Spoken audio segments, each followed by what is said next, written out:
The New York Post reports Nancy Pelosi booed in guest appearance at New York City's Global Citizen Music Festival. I think, though, Tim, the part that you're missing is where they're about to change the meaning of the word booed. That's right. That's to mean really, really loved it. Everybody knows boo means to show enthusiasm for something. Right. I was saying boo-earns. Yeah. So Nancy Pelosi comes out on stage. They were all saying boo-earns. Nancy Pelosi comes out on stage in the liberal stronghold of New York City, and the crowd goes nuts, screaming. The video's hilarious because a guy's like, "It's Nancy Pelosi.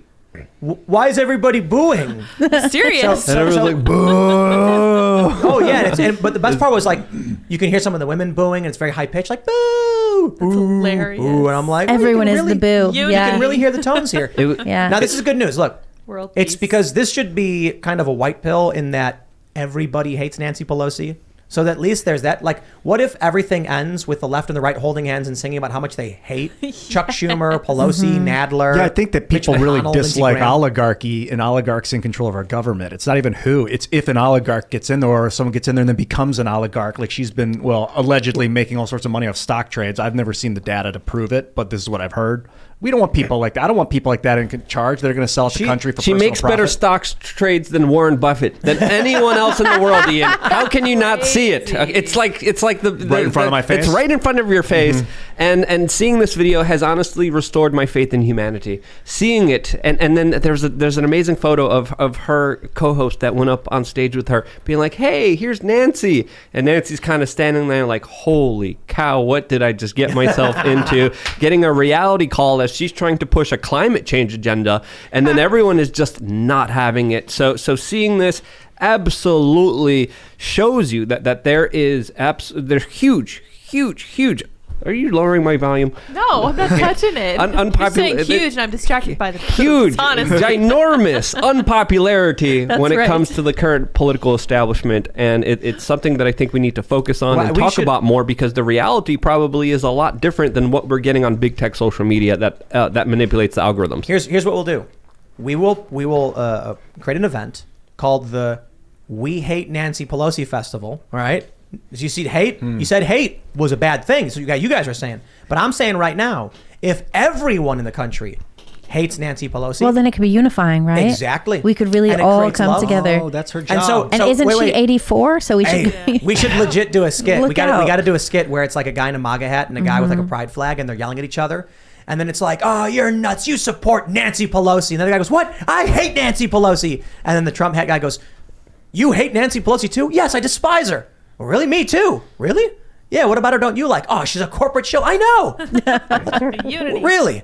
Let's sit down for a second." And they sit down and they're drinking together, and they become best friends and buddies for the rest of their lives, and they die old. Remember her COVID haircut? That was the thing. No, the her best freezer packed with ice cream. That one. I mean, that come was so, on. That was it was so tone deaf. It was unbelievable. It was the capital city of the Hunger Games. Yes. Everyone being like, "My life is ruined," and she's like, "Look at my $20 ice cream." You're like, no, I not can't just work. one I can't $20 survive. ice cream. I can't pay the bills. She had an entire freezer full of I this know. stuff. It was like packed. She couldn't even fit her like emergency chicken in there or whatever. She had like $1,000 worth of ice cream in her freezer. Yes. Oh my goodness, that was so horrible. And Biden was like, "I love ice cream too." This is the Democratic Party represents it's a capital city. And then the corporate media. Trump had 2 scoops of ice cream. He's bad.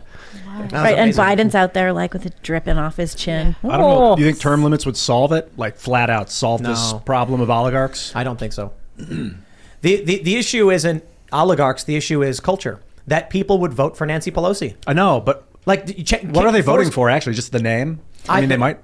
Yes, to a certain extent. I mean, people are used to outsourcing their political views to whatever seems most expedient. I don't think they're voting for her. I think they're going in and voting Democrat. Right. That's why I was saying a long time ago, remove Democrat and Republican from the ballot, so you don't know what party they're a part of. Also, first names, just initials, so you can't tell who's who at all. What? That would be interesting if you have no idea who you're voting for. People go in and they go, Democrat, Democrat, Democrat, or Republican, Republican, Republican. No, if you don't know who you're voting for, don't vote for them. Right, that makes sense. So remove the party and just the names. And then you'll be looking at a bunch of names and you'll be like, I don't know. But that's what people do, is they just vote. They see the Democrat. And even in Pennsylvania, they had a thing for a while where you could just click Democrat and it would give all the Democrats. You could pull the lever. Wow. You could just pull I had a politics teacher in high school, Pat Rice Snyder, and she talked about that. Just pull the lever. Just pull the lever Democrat, all the way at the top. done. I never voted in Pennsylvania. I only ever voted in New York. So I say we remove parties from the ballot, so you'll just see names. What about for the primary? Well, for the primary, you don't need to party on it anyway. It's just like that should be open. I think. Do you think we've talked about this before? Open primaries are terrible. I've been thinking about it back and forth. Oh, I think open primaries are bad. Yeah. What is your thought? I've been wondering about it because in New York, I'm a registered Democrat, so that I can vote in the primary that has the most say over who ends up on the final ballot. But then I can't vote in the Republican primary, which would be where I could vote for who I think should probably actually be in charge. Well, then you should register as a Republican. Yeah, but then you don't have a say in the other side. So it's kind of like... The problem is when Democrats in open primaries sabotage, or Republicans could do the same thing. Right. So that's not a good idea. Right. So pull off the D and the R, term limits, 2 terms, and we got to have open source voting machines because that's my most demoralized issue. Term limits are not term the issue. Limits, yeah. I can't stand like 10-term 85-year-olds that are like dripping. I mean... I would say Ron 2 terms and out if I could get the other 80 Ron people out. Ron supported term limits, so.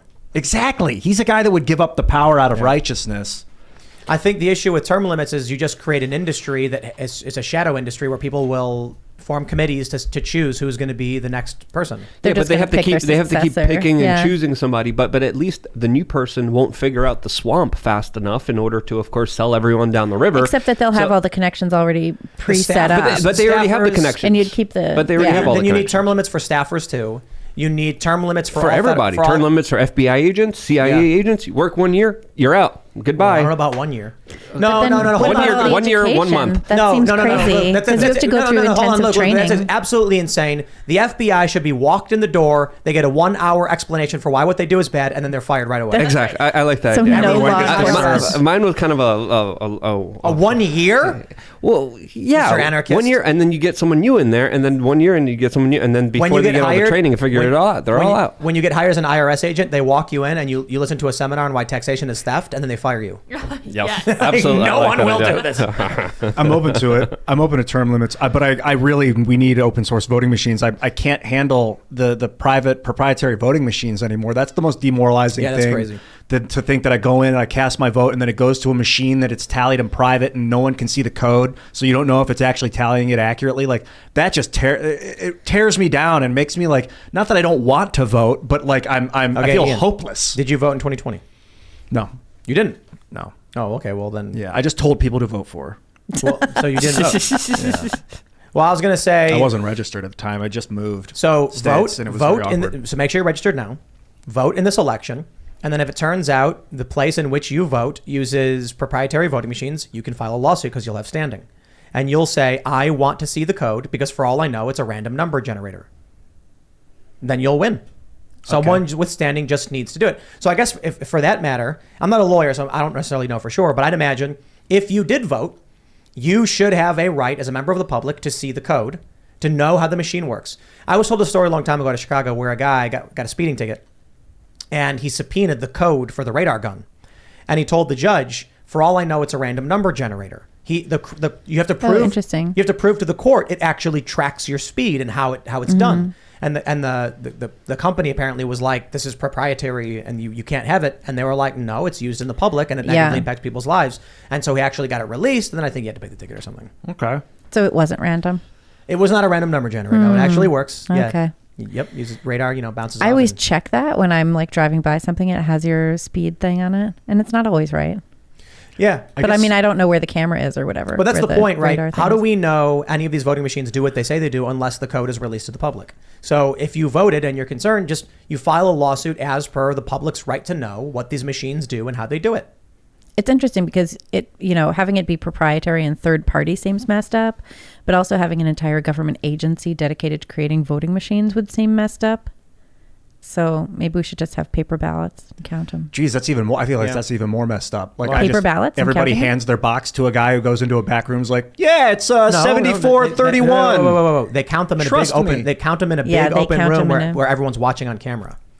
Yeah, kind of. I kind of like that. But like how many is that? Like 10,000 hours of footage that no one person. Someone's gonna watch it. Oh, come on, dude! Like, what do you think you're gonna do? Just watch it, like just live stream it. People would watch it all over the world. Like if someone's standing at a computer and then there's 50 people behind them, and they made people stand far away to watch too this last time. Yep. Right. What was it, Arizona? If they push a button on the computer, how do you know that they're doing it accurately? You don't. Exactly. So it's like, I just you know need what we're data. coming That's not up what they're to- doing. what we're With coming paper up ballots, they against write is- down the number and then hand the sheet to someone else.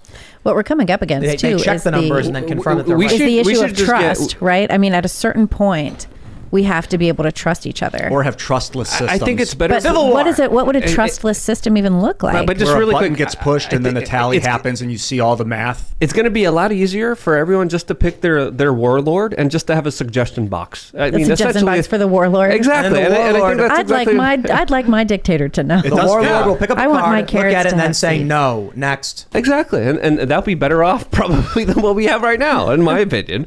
But Well, like with crypto, I can't like send you data and then you don't get it.